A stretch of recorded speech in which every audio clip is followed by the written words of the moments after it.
So ayun guys, ako si SG Buhat. Ako ay 3 days na dito sa Victor. Then yung sa mga gusto nga pala mag-SG dyan, payo ko lang sa inyo,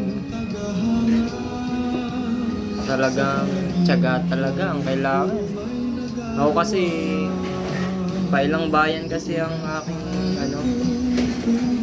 bago makarating dito sa duty.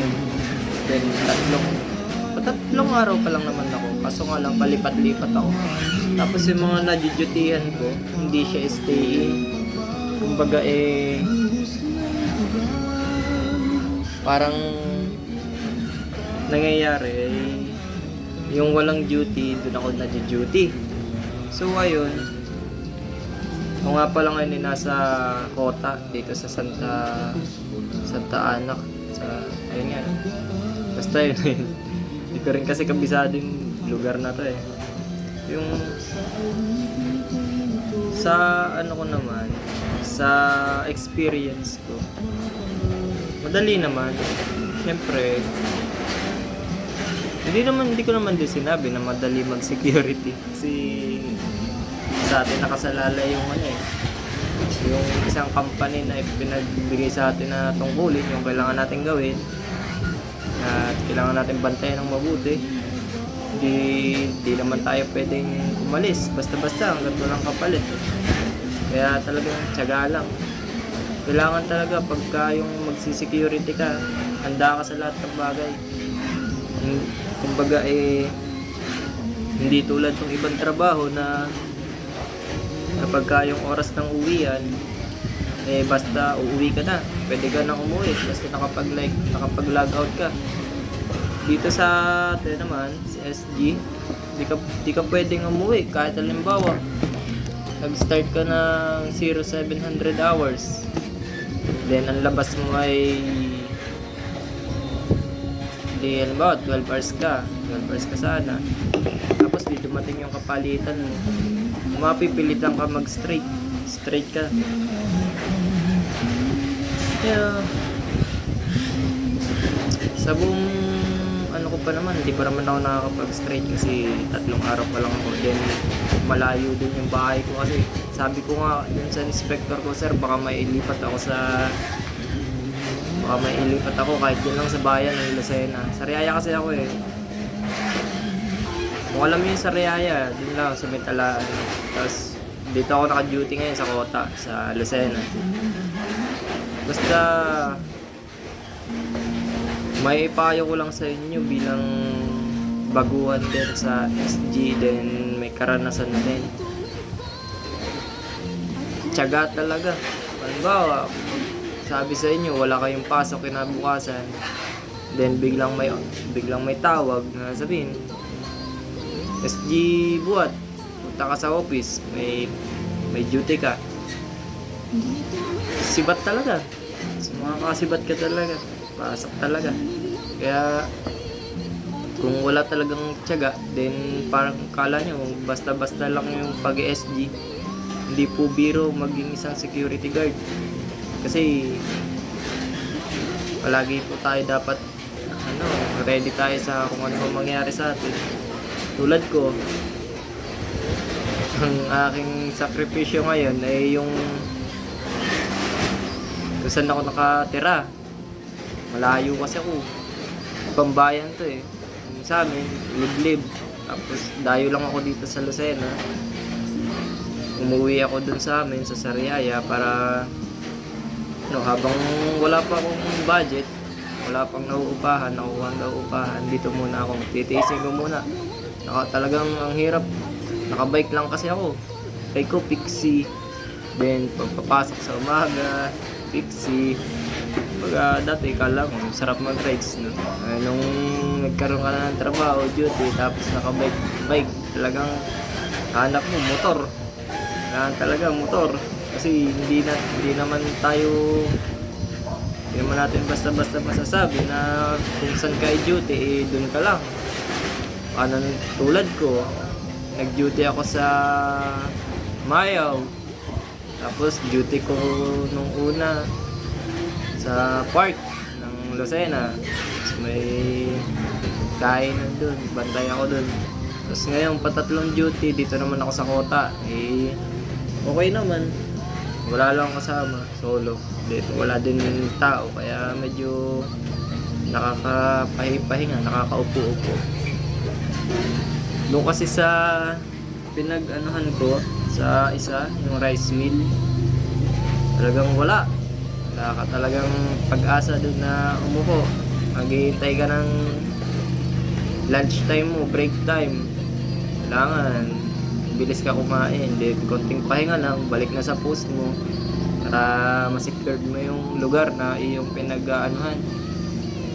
Tsaka importante din sa ating mga guard na pasulat dito sa logbook lahat ng mga nangyayari sa ating paligid every hours, para may mangyari man sa ating masama, eh may laban tayo. Mala di tayo madidihado. Kumbaga on time, on call ka lagi. Kanya sa post mo, lagi kang secured. Dapat kailangan every 1 hour report ka sa logbook, sulat mo yung mga nangyayari, like yung still monitoring, at may AOR, area of responsibility, na okay yung area natin. Pasensya na guys, tingin ako sa labas kasi hindi ako ngayon lang din ako nag-record ng ganito para siyempre bagay konting kwentuhan lang, nainip ako dito. Siyempre nakakainip talaga. Maganda, ayos naman sa tsaka mabait pati yung inspector namin na si Inspector Fabria. Inspector namin siya dito sa Victor. Siya din naghatid sa akin kaninang umaga. Birthday niya. Happy birthday, sir. Siya naghatid sa akin kanina dito umaga sa Kota. Yung bike ko, kaladkad yung motor. Kasi gumampiling sakyan agad. Kanina nga pala guys, makwento ko lang kaninang umaga. Sarap ng tulog ko. Maglalaban na sana ako ng uniform ko eh. Nangyari naman, biglang tawag sa akin na sabi, natawag daw si Inspector Fabrea na ako din may duty, may pasok. Hindi ako naman kakagising ko lang. Yung lugar namin, liblib. Hindi siya pwedeng, hindi siya pwedeng SIM na ang hina ng signal. Kasi liblib nga din. Wifi kami. So sir, pasensya na sir. Hindi po nare-receive yung call nyo kasi wala po signal dito. Sabi niya, okay lang. Tapos buti sir, mabait, naintindihan yung sitwasyon ko na kailangan yung duty ko dapat kasi kaninang umaga pinatawag ako, kailangan sa'yo maagap ka pumunta dito. Hindi ganun yung sinabi sa akin, basta sabi lang sa akin, punta ka sa office, papadutihin kita. Sabing ganun. Kaya hindi niya rin ako hinagad sa oras na bigyan ako ng time kung kailan anong oras ako makapunta. Kumbaga sinabi lang na punta ka sa office ngayon at may duty ka. Yan lang, isang bagay lang na ikinatuwa ko sa kanila kasi hindi nila ako hinaharas sa oras na kailangan 9:30, gano'n, nandito ka na 9 o'clock, gano'n, 7, 8, baga ganong oras, wala sila. Baga salamat na rin ako kahit na baguhan ako hindi sila mahigpit sa akin kasi alam din nila Manila na malayo ako, then nakabike lang ako. Yun nga, siguro mga pag tumagal tayo, magkakaroon tayo ng motor, kukuha tayo kahit hulugan para kahit saan naman ni duty, okay lang, makakaraos tayo kahit saan pa tayo duty, basta may motor tayo. Kukuha pa din ng lisensya. Tapos ayun, basta di ko na muna poproblemahan yan. Poproblemahan ko ngayon na yung aking pag-uwi mamaya, kasi uwi ako 7 o'clock ng gabi. Buti mabait yung kapalitan ko dito na sabi niya sa akin, maagap siyang darating kasi malayo nga naman yung bahay ko, tulungan niya daw ako. Shoutout din kay yung sa isang SG na hindi ko rin natanda, matagal na siya doon, matanda na. Labas ko dapat 5. Dumating siya dun mga 4:30, pinauwi niya na rin ako, pinaglagbok na rin niya ako. Salamat sa mga natulong sa akin, sa naunawaan nila kung ano man yung aking sitwasyon. Iba ng araw, babawi tayo. Kung ano man ang ating kayang ibawi, babawi natin. So, ayun.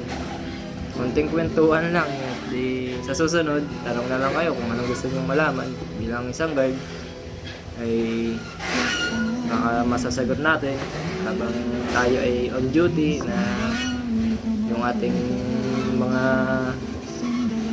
pwedeng i-share sa inyo ay akin pong i-share sa inyo kung ano man pong gusto nyo malaman,